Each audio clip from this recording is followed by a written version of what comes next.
एक कदम ईश्वर की ओर। निर्वाण प्रकरण 25वां सर्ग। प्राण और अपान की गतियों में रेचक आदि की कल्पना तथा उनकी उत्पत्ति और विनाश के स्थान ब्रह्म का वर्णन। प्रश्नावसर के प्रदान से सूचित हुआ चिंतनीय प्राणोपासना का विशेष प्रकार मैंने पूछा है। यूं कहते हैं, महाराज वशिष्ठ जी ने कहा, हे श्री राम जी, उस प्रकार पक्षी कह ही रहा था कि उस विषय में मैंने उससे फिर यह प्रश्न किया, हे पक्षींद्र, प्राणवायु की गति का स्वरूप क्या है? भुषुंड ने कहा, हे मुने, सब कुछ जानते हुए भी आप मुझसे लीलावश पूछते हैं, यह मैं अनुमान करता हूँ। अच्छा, आपने जिस तरह प्रश्न किया है उसका उत्तर मैं तदनुरूप देता हूँ। उस विषय में भी मेरे वचनों का श्रवण कीजिए। हे ब्रह्मन, इस प्राण में स्पंदन शक्ति तथा निरंतर गति क्रिया रहती है। इस प्रकार स्पंद शक्ति और सदा गति यह प्राण बाह्य एवं आंतर सर्वांगों से परिपूर्ण देह में ऊपर के स्थान में निरंतर स्थित रहता है, यानी ऊर्ध्व भाग में सदा गमन करता है। हे ब्रह्मन, इस अपान वायु में भी निरंतर स्पंद शक्ति तथा सतत गति रहती है।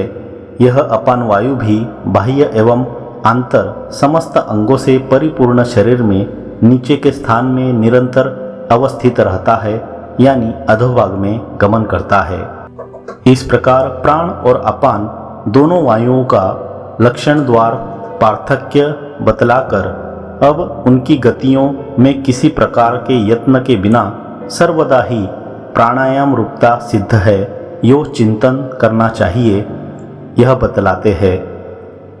हे प्राणायाम के तत्वज्ञ, चूंकि जागृत, स्वप्न और सुषुप्ति तीनों अवस्थाओं से युक्त पुरुषों को यह कल्याण के लिए उत्तम साधनभूत प्राणायाम अयंततः प्रवृत्त होता रहता है, अतः उसे आप सुनिए। उसमें हृदय प्रदेश से लेकर मूर्धा पर्यंत अर्थात मस्तक तक की आधी प्रश्वास गति में आंतर रेचक रूपता की भावना करनी चाहिए और मूर्धा से लेकर बाहर 12 अंगुल पर्यंत की आधी प्रश्वास गति में बाह्य पूरक रूपता की भावना करनी चाहिए, ऐसा कहते हैं। मुनिवर, किसी प्रकार के यत्न के बिना प्राणों की हृदय कमल में कोश से होने वाली जो स्वभावतः बहिर्मुखता है, विद्वान लोग उसे रेचक कहते हैं। 12 अंगुल पर्यंत बाह्य प्रदेश की ओर नीचे जा रहे प्राणों का अर्थात प्राण वृत्तियों का जो शरीर के अंगों के साथ स्पर्श होता है, उसे पूरक कहते हैं। ब्रह्मन, बाह्य प्रदेश से शरीर के भीतर की ओर अपान के प्रवेश करने पर यत्न के बिना शरीर की पूर्ति करने वाला जो यह स्पर्श होता है, उसको अर्थात नासिका से लेकर मूर्धा तक और मूर्धा से लेकर हृदय तक होने वाले दोनों प्रकार के स्पर्शों को विद्वान लोग पूरक अर्थात अंतपूरक कहते हैं। अब कल्पित एवं अकल्पित दोनों तरह से अंतकुंभक प्राणायाम का लक्षण कहते हैं। महाराज, अपान वायु के प्रशांत हो जाने पर जब तक हृदय में प्राण वायु का अभ्युदय नहीं होता, तब तक वह वायु की कुंभक अवस्था अर्थात निश्चल स्थिति रहती है, जिसका कि योगी लोग अनुभव करते हैं, क्योंकि इस अवस्था में शरीर के भीतर वायु कुंभित रहता है। बाहर भी रेचक आदि प्राणायामों का दिग्दर्शन कराने के लिए उपक्रम करते हैं। नासिका के अग्रभाग से लेकर बाहर के 12 अंगुल पर्यंत नीचे अपान वायु की उत्पत्ति स्थल में रेचक, कुंभक और पूरक यूं 3 प्रकार का प्राणायाम होता है। महामुने, जागृत आदि सभी समयों में स्थित रहने वाले तथा किसी प्रकार के यत्न के बिना स्वतः होने वाले जिन रेचक आदि का विशाल बुद्धि विद्वानों ने कथन किया है, उन्हें आप सुनिए। हे प्रभु, नासिका के अग्रभाग से बाहर के प्रदेश में 12 अंगुल तक अभ्युदित हुआ अर्थात अभिमुख होकर स्थित हुआ जो वायु है, उन्हीं बाह्य प्रदेशों में उस वायु की बाह्य पूरक आदि के रूप में स्वभावतः भावना करनी चाहिए। बाह्य वायु के अंदर अपान वायु के एक ही भाव से हुई निश्चल प्राय स्थिति की कुंभक रूप से कल्पना करते हैं। ब्रह्मन मृतिका के अंदर असिद्ध घट की स्थिति के सदृश नासिका के अग्रभाग से लेकर बराबर सामने 12 अंगुल पर्यंत आकाश में जो अपान वायु की निरंतर स्थिति है उसे पंडित लोग कुंभक कहते हैं। हृदय प्रदेश से लेकर नासिका के अग्रभाग तक जो उसकी पूर्व प्राण स्वरूप से गति है उसकी बाह्य रूपक रूप से भी कल्पना करनी चाहिए, ऐसा कहते हैं। महाराज, बाह्योन्मुख वायु की जो नासिकाग्र पर्यंत गति है वह पहला बाह्य पूरक है, यो योग शास्त्र के ज्ञाता लोग कहते हैं। उससे बाहर हुई वायु गति की दूसरे बाह्य पूरक रूप से कल्पना करते हैं। नासिका के अग्रभाग से भी निकलकर 12 अंगुल पर्यंत जो प्राण वायु की गति है वह दूसरा बाह्य पूरक है, यूं योग शास्त्र के विद्वान कहते हैं।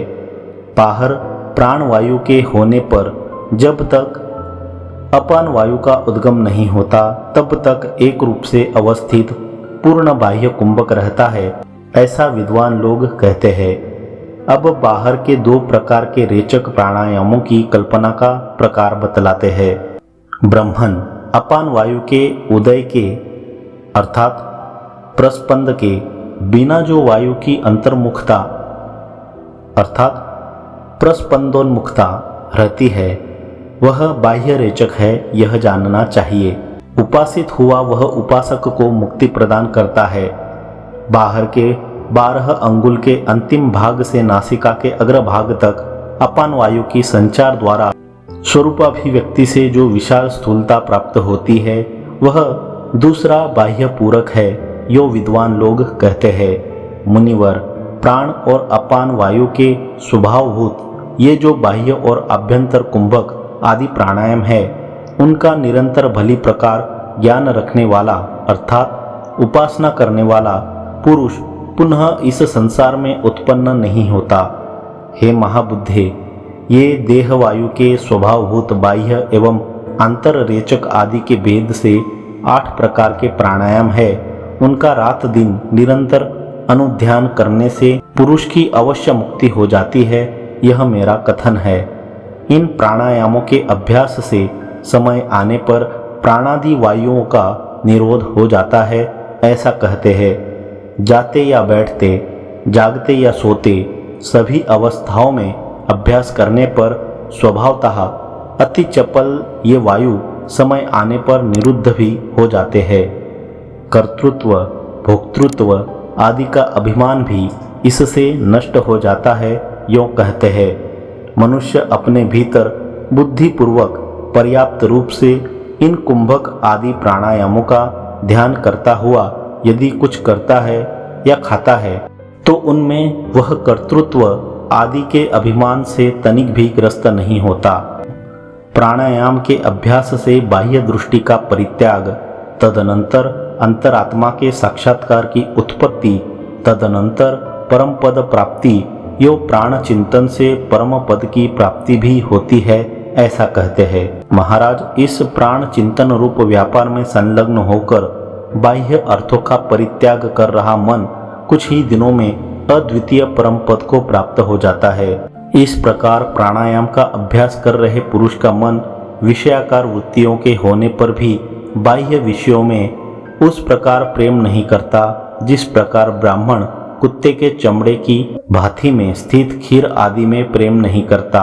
महाराज, इस प्राण दृष्टि का अवलंबन कर जो कृत बुद्धि महात्मा स्थित है उन्होंने समस्त प्राप्तव्य वस्तुओं को प्राप्त कर लिया है और वे ही समस्त खेदों से विनिर्मुक्त हो गए हैं। महाराज, बैठते, चलते, सोते और जागते सदा सर्वदा पुरुष यदि इसी दृष्टि की उपासना करे तो वे कभी बंधन को प्राप्त ही न हो। प्राण और अपान की उपासना द्वारा प्राप्त हुए तत्व ज्ञान से संपन्न पुरुषों का मन जो मल रूप मोह से वर्जित एवं स्वस्थ है इस भीतरी प्रत्यगात्मा में ही भली प्रकार लगा हुआ रहता है। समस्त कर्मों का निरंतर अनुष्ठान कर रहा स्वच्छ चित्त विज्ञ पुरुष प्राण अपान गति को प्राप्त कर उत्तम स्वस्थ होकर सुख प्राप्त करता है। हे ब्रह्मन, हृदय प्रदेश में स्थित पद्म पत्र से प्राण का अभ्युदय होता है और बाहर 12 अंगुल पर्यंत प्रदेश में इस प्राण का विनाश हो जाता है। हे महामुने, बाह्य 12 अंगुल की चरम सीमा से अपान का उदय होता है और हृदय प्रदेश में संस्थित कमल में उसकी गति अस्त हो जाती है। मुनिंद्र, जिस 12 अंगुल की चरम सीमा के आकाश प्रदेश में प्राण की समाप्ति हो जाती है, उसी आकाश प्रदेश से यह अपान उसी के बाद उत्पन्न हो जाता है। प्राण एवं अपान में अग्नि और सोम रूपता जो पहले कही गई थी, उसका उष्णत्व, शीतत्व, ऊर्ध्वमुखत्व एवं अधोमुखत्व के प्रदर्शन द्वारा उपादान करते हैं। महाराज, यह प्राण वायु अग्निशिखा के सदृश बाह्य आकाशोन्मुख होकर बहता है और अपान वायु जल के सदृश हृदयाकाशोन्मुख होकर निम्न भाग में बहता है। ब्रह्मन, चंद्रमा रूप अपान वायु शरीर को बाहर से पुष्ट करता है और सूर्य रूप या अग्नि रूप प्राण वायु इस शरीर को भीतर से परिपक्व कर देता है। प्राण और अपान में सूर्य और चंद्र रूपता की भी भावना करनी चाहिए, इसका भी उपादान करते हैं। प्राण वायु प्रतिक्षण हृदयाकाश को संतप्त कर पश्चात मुखाग्र भाग के आकाश को तपाता है, क्योंकि यह उत्तम सूर्य ही है। अपान वायु रूप यह चंद्रमा पहले मुख के अग्रभाग को पुष्ट कर उसके क्षण भर ही पीछे हृदयाकाश का अर्थात अपने अमृत प्रवाह से पोषण करता है। अपान रूप चंद्रमा के भीतर की एक कला का प्राण रूपी सूर्य के साथ जिस ब्रह्म रूप प्रदेश में संबंध हुआ है, उस ब्रह्म पद को प्राप्त कर पुरुष पुनः शोक को प्राप्त नहीं करता। प्राण रूपी सूर्य के भीतरी एक कला का अपान रूपी चंद्रमा के साथ जिस पद में संबंध होता है, उस पद को प्राप्त कर मनुष्य पुनः जन्म प्राप्त नहीं करता। एक ही वायु में क्रमशः उक्त दोनों प्रकार की शक्तियां उत्पन्न होती है, ऐसी भावना करनी चाहिए। यह कहते हैं, एकमात्र प्राणवायु ही बाहर एवं भीतर से युक्त आकाश में पहले सूर्य रूपता को प्राप्त करता है और तदनंतर आनंदकारिणी चंद्र रूपता को प्राप्त करता है। एकमात्र प्राणवायु ही शरीर को आनंद पहुँचाने वाली चंद्र रूपता का परित्याग कर क्षण भर में शोषण करने वाली सूर्य रूपता को प्राप्त करता है। बाह्य प्रदेश में 12 अंगुल पर्यंत प्रसृत प्राणवायु जब तक उष्णता का परित्याग कर शीतलता प्राप्त नहीं करता, तब तक वह प्राण और अपान की संधि अवस्था रहती है। उस अवस्था में देह के बाहर प्राण का विलय हो जाने से निर्देहत्व, निष्क्रियत्व, निर्मनस्त्व आदि आत्मा के वास्तव स्वभाव की संभावना हो सकती है। अतः उनका वहाँ पर योगी लोग विचार करते हैं। बाह्य कुंभक में देहादि देश का परिच्छेद एवं चंद्र सूर्यात्मक प्राण अपान क्रिया प्रयुक्त आयु रूप काल का परिच्छेद न होने के कारण देश काल शून्य अर्थात स्वात्म स्वरूप पद में प्रतिष्ठित हुआ योगी कभी शोक नहीं करता। उसी प्रकार अंतः कुंभक में भी हृदयगत प्राण और अपान की संधि में प्रतिष्ठित हुए मन में अपने अधिष्ठानभूत परमात्मा तत्व का साक्षात्कार अवश्यंभावी होने से जन्म आदि की प्रसक्ति नहीं है, ऐसा कहते हैं। हृदय में चंद्र और सूर्य का प्रतिदिन उदय और अस्तमय का अर्थात प्राण रूप सूर्य एवं अपान रूप चंद्र की तत्त व्यान आदि वृत्ति विशेषों का परिज्ञान कर तथा मन के अधिष्ठानभूत परमात्मा का ज्ञान कर मन फिर उत्पन्न नहीं होता, अथवा हृदयस्थ अपनी आत्मा ही प्राणात्मक सूर्य है, वही अपानात्मक चंद्र रूप होकर उदय अस्तमय और उनकी रश्मिभूत व्यानादि वृत्ति विशेषों से विवृत्त होता है, इसलिए उसके अतिरिक्त और कुछ नहीं है। इस प्रकार की उपासना ही आत्म साक्षात्कार में कारण है, ऐसा कहते हैं। उदय, अस्त, चंद्रमा, रश्मियां, गमागम, इन सब से युक्त हृदयाकाश में स्थित प्राण रूप सूर्य देव का जो कोई तात्विक रूप से दर्शन करता है वही असली तत्व को जानता है। यदि शंका हो कि हृदय में आत्म साक्षात्कार से क्या फल, बाह्य अंधकार से बाहर ही अपरिच्छिन्न आत्मा के आवृत्त होने के कारण बाह्य अंधकार के विनाश के लिए बाह्य ज्योति की ही अन्वेषणा क्यों नहीं करनी चाहिए, तो इस पर कहते हैं, यद्यपि हृदय स्थित आत्म साक्षात्कार रूप प्रकाश मोक्ष की सिद्धि के लिए बाह्य तम का न विनाश करता है न उसकी रक्षा ही करता है, तथापि हृदयगत अज्ञान रूप अंधकार का तो विनाश करता ही है। उसी का विनाश होने पर उत्तम मोक्ष रूपा सिद्धि प्राप्त हो जाती है।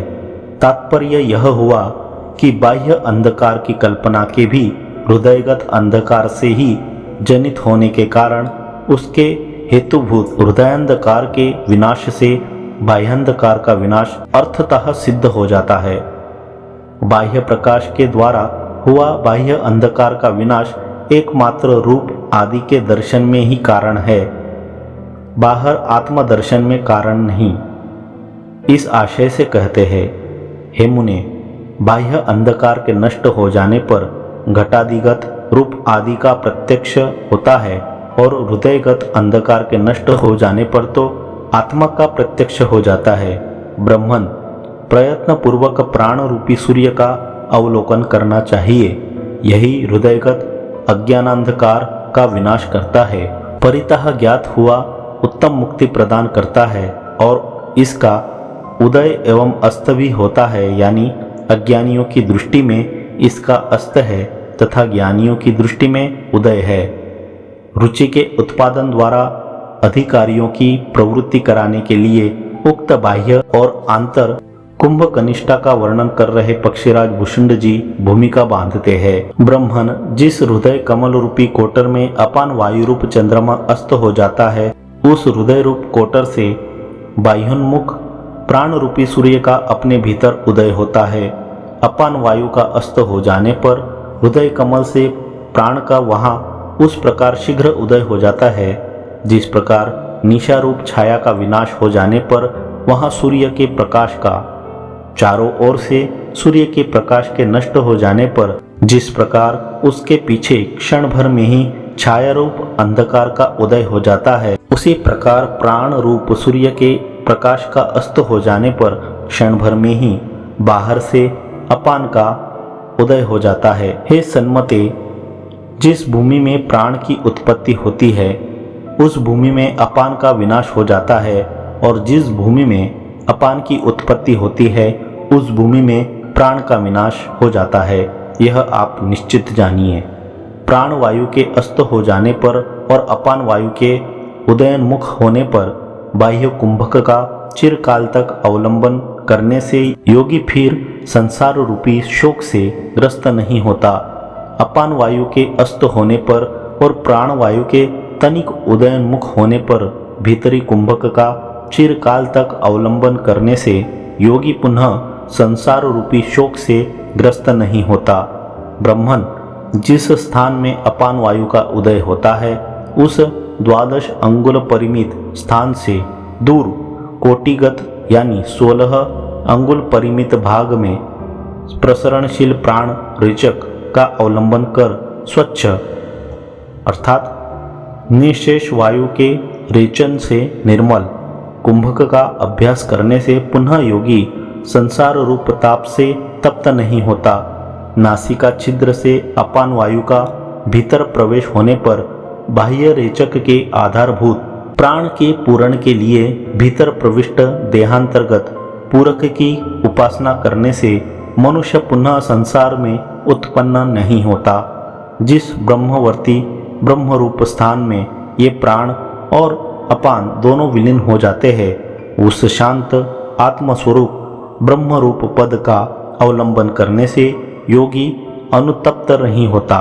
अब अर्कताम संपरित्यज्य न यावच्चंद्रताम गतः, इससे उत्तरार्ध में आदेश काले न शोच्यते, यह जो कहा गया है उसका विवरण करते हुए बाह्य कुंभक में कहे गए देश काल बाद का अंतः कुंभक में भी अनुकर्ष बतलाते हैं। अपान वायु के प्राण भक्षणोन्मुख होने पर बाहर यानी प्राण लय के अधिष्ठानभूत चैतन्य में और भीतर यानी प्राण निर्गमन के अपादानभूत चैतन्य में बाध द्वारा देश काल और उनमें रहने वाले समस्त पदार्थ वीरवयो चैतन्यात्म ब्रह्म स्वरूप ही है। ऐसा विचार करने से मनुष्य फिर शोक का भागी नहीं होता। प्राण वायु के अपान भक्षणोन्मुख होने पर बाहर और भीतर पूर्वोक्त चैतन्य में देश काल एवं तदनंतरवर्ती समस्त पदार्थ निष्कल ब्रह्म स्वरूप ही है। ऐसी उपासना करने से पुरुष का मन पुनः उत्पन्न नहीं होता। जिस पर ब्रह्म रूप चैतन्य में अपान के साथ प्राण का, प्राण के साथ अपान का तथा उन दोनों के साथ बाह्य एवं आंतर देश काल का विलय हो जाता है, उसी पर ब्रह्म रूप पद का आप दर्शन कीजिए। प्राण और अपान के सानिध्य काल में सभी प्राणियों को उक्त अवस्था रहती है, परंतु उसका अनुभव केवल योगी लोग ही कर पाते हैं, दूसरे नहीं कर पाते, ऐसा कहते हैं।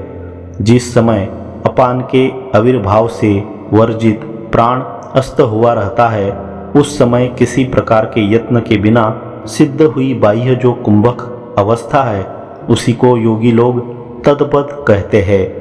किसी प्रकार के यत्न के बिना ही सिद्ध हुआ अंतस्तः कुंभक सर्वातिशायी ब्रह्मरूप परम पद है। यही आत्मा का असली स्वरूप है और यही अशेष मलों से निर्मुक्त सूर्य, चंद्र आदि प्रकाशमान पदार्थों की प्रकाशक परम चिति है। यही तत् जागतिक पदार्थों का अवभासक प्रकाश है और इसी को प्राप्त कर मनुष्य शोकग्रस्त नहीं होता। उस प्रकार तत् भिन्न भिन्न क्रियाओं के भेद से भिन्न भिन्न हुए प्राणोपासना के प्रकार को कहकर अब उसकी दृढ़ता के अनंतर प्राण, अपान आदि के अंदर रहने वाले उनके अधिष्ठानभूत चैतन्यात्मा की उपासना करनी चाहिए, इस आशय से कहते हैं। ब्रह्मन जिस प्रकार पुष्प के अंदर सुगंधि रहती है, उसी प्रकार प्राण के अंदर रहने वाले चिदात्मा की, जो न सजीव स्वरूप है और न निर्जीव स्वरूप है, हम लोग उपासना करते हैं। जिस प्रकार जल के अंदर माधुर्य रहता है, उसी प्रकार अपान के अंदर रहने वाले चिदात्मा की, जो सजीव और निर्जीव रूप नहीं है, हम लोग उपासना करते हैं। जो प्राण विलय का और जो अपान विनाश का समीप एवं अंत में रहकर प्रकाशक है तथा जो प्राण और अपान के अंदर रहता है, हम लोग उस चिदात्मा की उपासना करते हैं। ब्रह्मन प्राण के प्राणन व्यापार में सबसे बढ़ चढ़कर जो निमित्त भूत है, जीव के जीवनादि व्यापार में जो सबसे बढ़ चढ़कर निमित्त भूत है, देह के धारण आदि व्यापार में जो सर्वप्रथम हेतुभूत है, उस चिदात्मा की हम लोग उपासना करते हैं।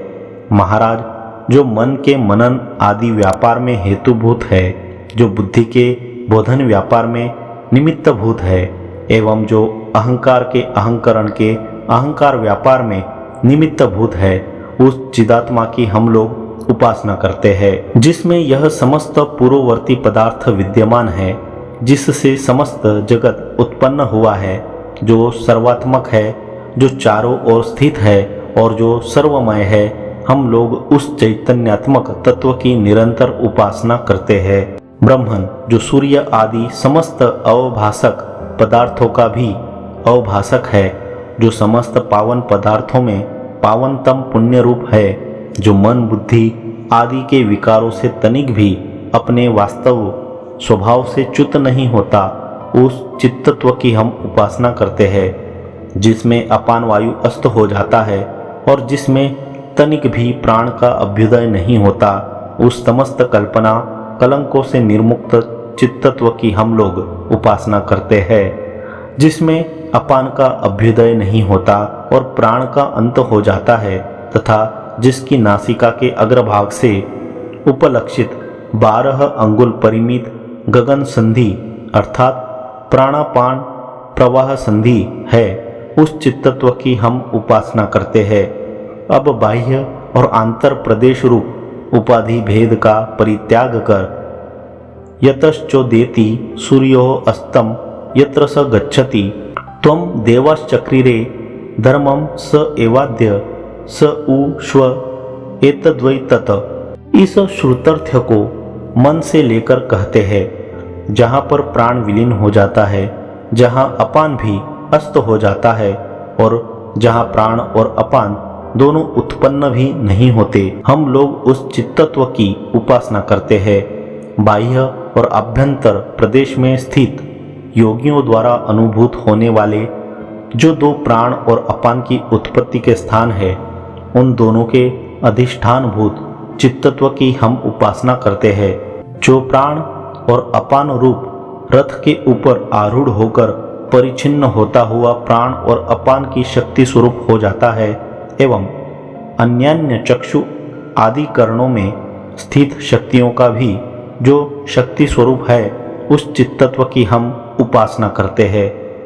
प्राण अपान एवं कुंभक रूप से तथा उनके विसर्ग रेचक आदि रूप से चित्तत्व ही विवर्तित होता है, इसलिए एकमात्र चित्तत्व की उपासना करनी चाहिए। यों कहते हैं महाराज, जो हृदयगत प्राण की कुंभकावस्था का स्वरूपभूत है, जो बाहर अपान की कुंभकावस्था का स्वरूपभूत है और जो पूरकांश से विसृष्ट है, उस प्रकाशमान चित्तत्व की हम उपासना करते हैं। जो प्राण और अपान के चैतन्य में हेतुभूत है, जो उनके अस्तित्व का ज्ञान कराने वाले हैं, जो स्वयं रूपवर्जित है एवं जो प्राणोपासना से प्राप्तव्य है, उस चित्तत्व की हम उपासना करते हैं। ब्रह्मन, जो प्राणवायु के स्पंदन में हेतुभूत है, जो इंद्रियों के होने वाले विषय प्रदेश पर्यंत गमन में तथा उनके उपभोग में हेतुभूत है तथा जो कारणों का भी कारण है, उस चित्तत्व की हम उपासना करते हैं। जो परमार्थ दृष्टि से समस्त कलनारूपी कलंकों से विनिर्मुक्त है, जो आपातदर्शी पुरुषों की दृष्टि से जीवोपाधि भूत प्राण आदि 16 कलाओं से सदा परिवेष्टित है, जो परमात्मक अनुभव रूपी ऐश्वर्य से परिपूर्ण है तथा जो समस्त देवताओं से वंदित है, उस सर्वश्रेष्ठ परमात्म रूप परम पद की हम उपासना करते हैं। 25वां सर्ग समाप्त।